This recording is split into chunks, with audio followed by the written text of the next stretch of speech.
Bismillahirrahmanirrahim.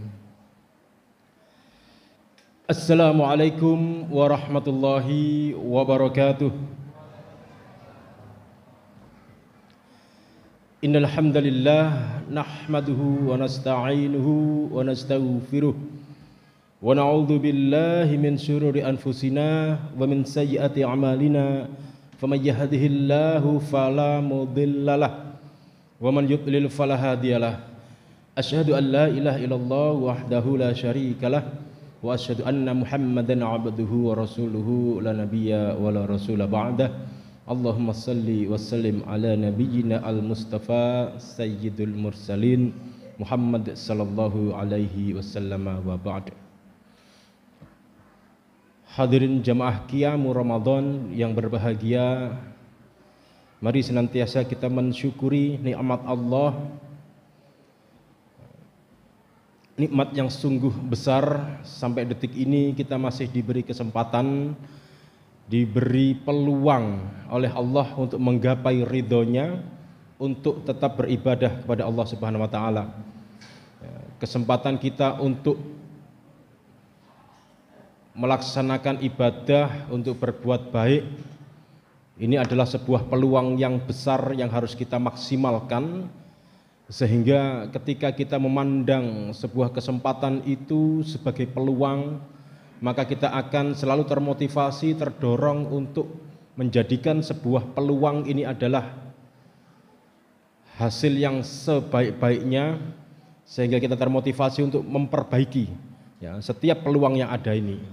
Setiap kita diberi kesempatan untuk sholat, maka kita memandangnya sebagai peluang. Semoga sholat yang kita kerjakan ini adalah yang nilainya terbaik, yang layak nanti menjadi syafaat penolong kita di akhirat nanti. Ketika diberi kesempatan untuk berpuasa, mari kita pandang kesempatan puasa itu sebagai peluang, sehingga kita berusaha sekuat tenaga, sehingga puasa itu kita usahakan menjadi puasa yang terbaik, sehingga puasa yang layak untuk menjadi syafaat di akhirat, yang menjadi penolong kita nanti di hadapan Allah Subhanahu wa Ta'ala. Hadirin jamaah Qiyamu Ramadan rahimakumullah.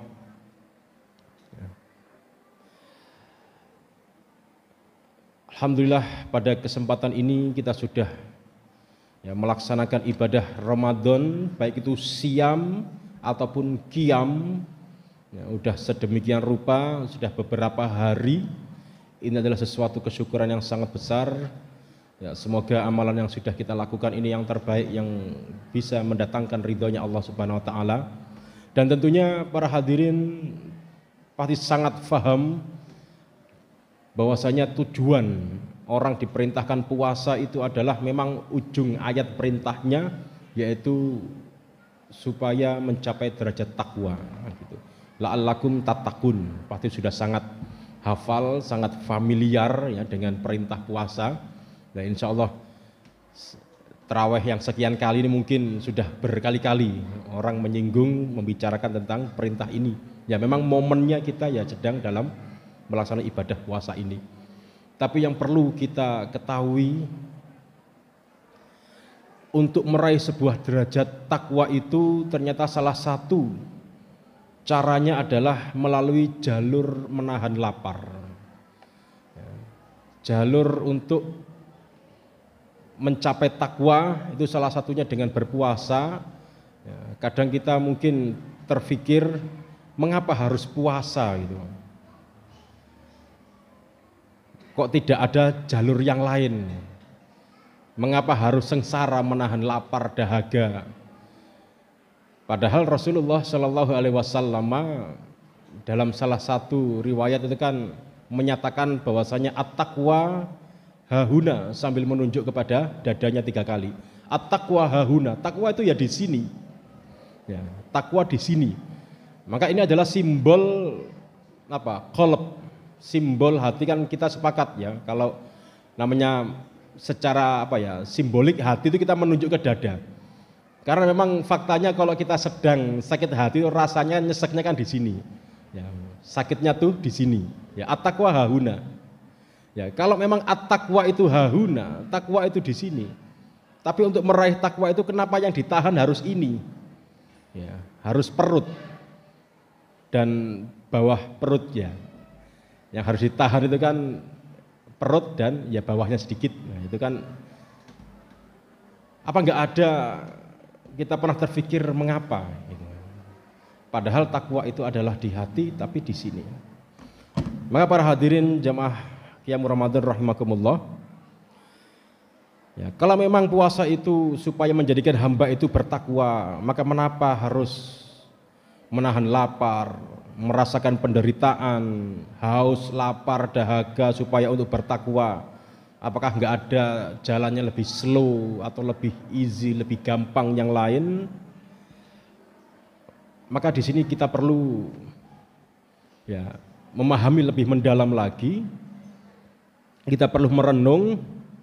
Ternyata puasa itu bukan hanya sekedar ibadah fisik, ya, bukan hanya sekedar menahan lapar dan dahaga, tapi puasa itu adalah yang dilatih sesungguhnya adalah sesuatu yang mengendalikan fisik kita. Ya, yang diinginkan dari ibadah puasa itu adalah supaya hati itu mempunyai kontrol yang penuh ya, terhadap semua organ tubuh kita tentunya. Jadi yang menentukan akan berbuat apa, action apa yang akan dilakukan oleh anggota badan kita itu ya penentunya adalah hati. Maka saat kita merasa lapar, saat kita merasa haus, itu kan kalau secara biologis organ tubuh kita, perut kita mengirim sinyal ke otak, lalu otak itu memerintahkan organ tubuh yang lain supaya makan. Nah, dalam keadaan berpuasa ini, maka hatilah yang menahan, ya, yang membatasi, yang men-take over segala perintah tersebut. Jadi otak nanti dulu belum waktunya, meskipun yang dikirim sinyal oleh otak itu adalah sinyal-sinyal yang biasanya dibolehkan, bukan sesuatu yang haram. Maka dalam hal ini ketika puasa itu harapannya adalah hati kita itu harus menjadi komandan panglima tertinggi yang mengatur tubuh kita, memegang kendali, dan hati ini menjadi unsur yang paling ditaati. Maka dan inilah yang menjadi inspirasi kita untuk supaya kita menguatkan iman sehingga menjadi hamba yang bertakwa, sehingga takwa kita terlatih. Nah, maka di saat bulan Ramadan itu memang kita diharapkan ketika sudah melampaui ibadah dan tarbiyah selama bulan Ramadan, harapannya yaitu hati kita lah yang menjadi panglima tertinggi dalam setiap action, setiap perbuatan kita, sehingga ya meskipun kita ini dibekali akal, dibekali otak, dibekali panca indera oleh Allah Subhanahu wa taala, insting dan sebagainya, tapi hendaknya hati itulah menjadi pengendali. Bahkan sebuah ungkapan menyatakan, ada sebuah peribahasa itu lisanul aqili fi qalbihi, ya, wa qalbul ahmaqi fi lisanihi. Jadi lisanul aqil, lisannya orang yang berakal, orang yang pinter, orang yang cerdas, orang yang berakal itu lisannya ada dalam hatinya. Artinya setiap apa yang akan meluncur dari lisannya itu selalu melalui pertimbangan hati. Berbeda kebalikannya, wa qalbul ahmaqi, hatinya orang yang ahmak, orang yang bodoh itu adalah ya di lisannya. Lisannya asal berbicara tanpa ada pertimbangan.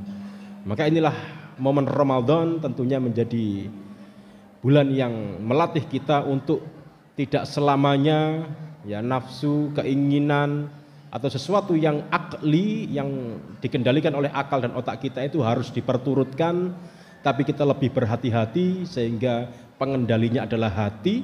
Ketika sesuatu yang diperbolehkan saja tatkala belum waktunya kita terbiasa untuk menahan, maka insya Allah kedepannya harapannya demikian.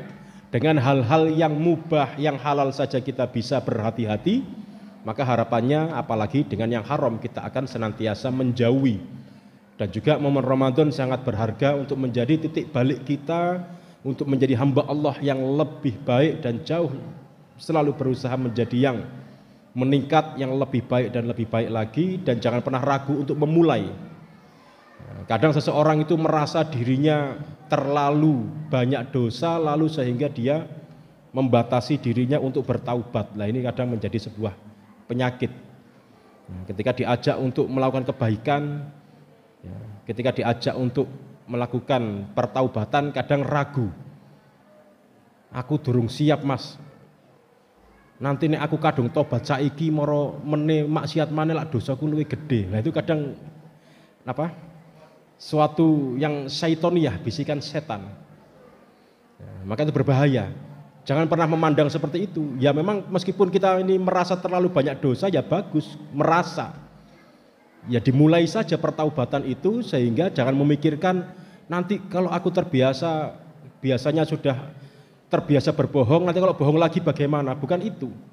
Tapi bayangkanlah tatkala hari ini tobat lalu besok kita mati, kan lumayan. Setelah tobat lalu ternyata takdirnya bukan maksiat lagi tapi malah mati, itu kan lebih baik. Maka harus kita mulai, ya, dan jangan pernah ragu meskipun kita segelap apapun hati kita, ya tetap lakukan kebaikan, karena sekecil apapun intensitas cahaya itu tetap bisa menerangi sesuatu yang gelap. Jadi bukan sebaliknya, tidak mungkin kegelapan itu bisa memakan cahaya, tapi cahaya itulah sekecil apapun itu bisa menerangi kegelapan. Maka sebesar apapun, segelap apapun hati kita, ya tetap kita usini wa iyyakum bittaqwallah, melakukan ya kebaikan-kebaikan meskipun sedikit, meskipun kecil, insya Allah itulah bisa menjadi penerang dalam kehidupan kita.